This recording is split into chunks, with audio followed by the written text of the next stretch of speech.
नमस्कार, मी अक्षता आनंद जोशी ऑनलाईन क्लासमध्ये तुमचे स्वागत करते. मराठी सुलभ भारती इयत्ता 8वी. आजच्या भागात आपण व्याकरण अभ्यासणार आहोत. पान नंबर 49 म्हणजे पेज नंबर 49. त्यावर जी आकृती दिली आहे त्या आकृतीचा अभ्यास आपण करणार आहोत आजच्या भागात. खालील आकृतीत नाम, सर्वनाम, विशेषण व क्रियापद यांची उदाहरणं दिली आहेत. तर त्यांचा उपयोग करून आपल्याला अर्थपूर्ण वाक्य तयार करायची आहेत.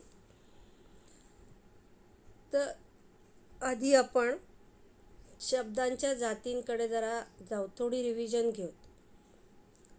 नाम, सर्वनाम, विशेषण आणि क्रियापद हे कोणते शब्द आहेत? विकारी शब्द आहेत. शब्दांच्या जातीच्या प्रकारातील विकारी शब्द. नाम म्हणजे नाऊन, सर्वनाम म्हणजे प्रोनाऊन, विशेषण म्हणजे ॲडजेक्टिव्ह आणि क्रियापद म्हणजे वर्ब. मग नाम, सर्वनाम, विशेषण, क्रियापद यांना विकारी शब्द किंवा व्यय असं म्हणतात. व्यय म्हणजे वाक्यात उपयोग करताना त्यांच्या रूपात बदल होतो, म्हणजे विकार होतो. व्यय म्हणजे बदल होतो, म्हणून यांना विकारी शब्द म्हटलं जातं. कोणाला? नाम, सर्वनाम, विशेषण आणि क्रियापद या शब्दांना. दुसरे आहेत अविकारी शब्द. क्रियाविशेषण अव्यय, शब्दयोगी अव्यय, उभयान्वयी अव्यय आणि केवल प्रयोगी अव्यय, म्हणजेच ॲडवर्ब, प्रेपोजिशन, कंजंक्शन आणि इंटरजेक्शन. तर यांना अविकारी अव्यय म्हटलं जातं. अविकारी शब्द. अविकारी का म्हटलं जातं? तर यांचा वाक्यात जेव्हा आपण उपयोग करतो तेव्हा त्यांच्या मूळ रूपात बदल होत नाही. म्हणजे नाही, म्हणून अविकार म्हणजे बदल नाही. तसंच अव्यय. अव्यय म्हणजे व्यय म्हणजे बदल होणे आणि अव्यय म्हणजे बदल होत नाही. अव्यय म्हणजे बदल होत नाही, म्हणून हे अविकारी शब्द. विकारी शब्द नाम, सर्वनाम, विशेषण आणि क्रियापद. आजच्या भागात आपण फक्त विकारी शब्दांचा अभ्यास करणार. आधी नाम म्हणजे काय याची व्याख्या समजून घ्या. वस्तू, मग त्या कोणत्याही असू दे, सजीव असू दे किंवा निर्जीव असू दे. पशु, पक्षी, प्राणी, निसर्गातील घटक, आपल्या मनातल्या भावना यांना दिलेली जी नावं आहेत त्यांना नाम असे म्हणतात. उदाहरणार्थ झाड, फळ, फूल, मुलगा, मुलगी, नदी, डोंगर, पर्वत, वाघ, मोर, सिंह, आनंद, दुःख, परी, चावी, तारा, टेबल, खुर्ची, कपाट, ही सगळी काय झाली? नामं. यांना आपण या घटकांना ठराविक जी नावं दिलेली आहेत त्यालाच नाम असे म्हणतात. ही झाली उदाहरणं. आता सर्वनाम बघा. नामाऐवजी येणाऱ्या शब्दाला सर्वनाम म्हणतात. नामाऐवजी येणाऱ्या शब्दाला सर्वनाम म्हणतात. म्हणजे बोलताना तुम्ही ज्या वेळेला मी असं केलं, म्हणजे स्वतःचं नाव न घेता मी हा शब्द प्रयोग करता, तर त्यावेळेला मी हे झालं सर्वनाम. मग सर्वनामाची आणखी उदाहरणे कोणती आहेत ती बघूयात.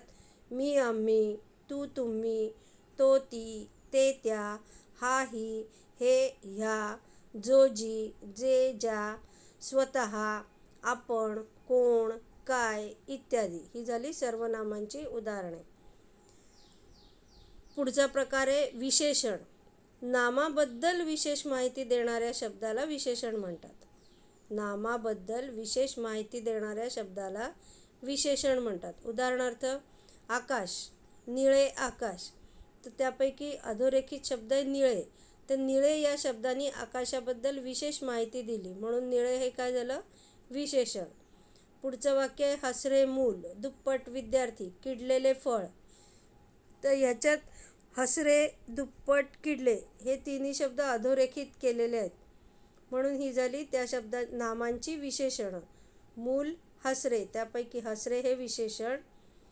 दुप्पट विद्यार्थी, दुप्पट विशेषण. किडलेले फळ, किडलेले हे विशेषण. क्रियापद. क्रियापद कशाला म्हणतात? वाक्याचा अर्थ पूर्ण करणाऱ्या क्रियावाचक शब्दाला क्रियापद असे म्हणतात. म्हणजे ज्या शब्दामुळे अर्थ पूर्ण होतो, म्हणजे ज्या क्रियेमुळे, तो शब्द कोणता आहे? क्रियावाचक शब्द. वाक्याचा अर्थ पूर्ण करणाऱ्या क्रियावाचक शब्दाला क्रियापद असे म्हणतात. मग आता उदाहरणार्थ हसतो, पळाला, खेळतो, जेवला, जाईन, उठ, जा, अशा प्रकारचे जे क्रियावाचक शब्द आहेत त्यांना क्रियापद असे म्हटले जाते. मग आता आजच्या भागात पुस्तकातील तुमचं पान नंबर 49 वर जी गोलाकृती दिली आहे, त्या गोलाकृतीमध्ये मधल्या भागात निळ्या रंगाच्या ह्याच्यात दिलेलं आहे, व्यक्ती आहेत, वस्तू आहेत दिलेल्या, भाजी आणि मिठाई असं दिलेलं आहे. आणि पुढचे जे 4 गोल आहेत, गुलाबी, हिरवा, जांभळा आणि पिवळा. गुलाबी रंगाच्या सर्कलमध्ये बघा तुषार, चेंडू, मेथी, लाडू ही नावं लिहिली आहेत. पुढच्या हिरव्या रंगात लिहिलेलं आहे तो, ती, हे, ही, त्या, हा. जांभळ्या रंगाच्या सर्कलमध्ये लिहिलं आहे गोड, हिरवी, गुणी, पिवळा, ताजी, सुंदर, खेळकर, मोठा, रंगीत. आणि पिवळ्या रंगाच्या सर्कलमध्ये लिहिलेलं आहे खेळणे, खाणे, पाहणे, आहे, घेणे, पळणे, करणे, आवडणे, देणे, ओळखणे. म्हणजे याच्यात जे शब्द दिलेले आहेत, या शब्दांचा वापर करून तुम्हाला अर्थपूर्ण वाक्य तयार करायचं आहे. आता तुषार गुणी हे विशेषण आहे बघा दिलेलं. तुषार गुणी आहे. तेच तो हिरवी मेथी खातो. खाणे दिलेला आहे ना शब्द. तो हिरवी मेथीची भाजी खातो, असं अर्थपूर्ण वाक्य तयार होईल. तो हिरवी मेथीची भाजी खातो, किंवा तो ताजी भाजी खातो. ताजी भाजी खातो. अजून कुठलं वाक्य तयार होईल? तो पिवळा चेंडू खेळतो. तो पिवळा चेंडू खेळतो. किंवा तुषारला मिठाई आवडते. तुषारला मिठाई आवडते.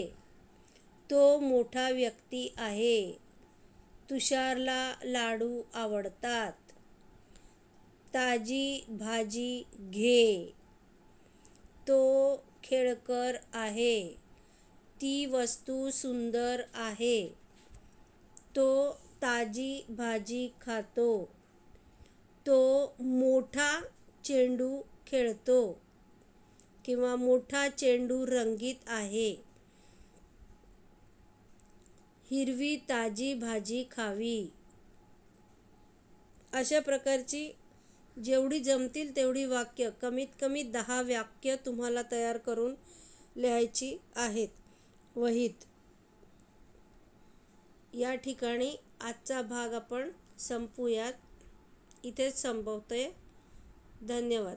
पुढच्या भागात आपण अविकारी शब्दांचा अभ्यास करूयात. धन्यवाद.